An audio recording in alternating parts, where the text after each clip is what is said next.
You ask Tiger to solve. This deals with linear equations with one unknown. The final result is x equals 38. Let's solve it step by step. Simplify the expression. Group like terms. Simplify the arithmetic. Group all constants on the right side of the equation.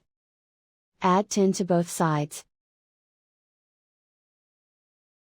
Simplify the arithmetic.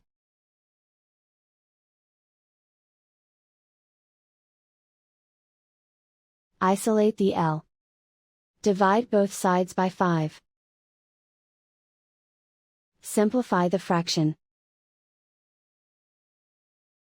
Find the greatest common factor of the numerator and denominator. Factor out and cancel the greatest common factor. And so the final result is x equals 38.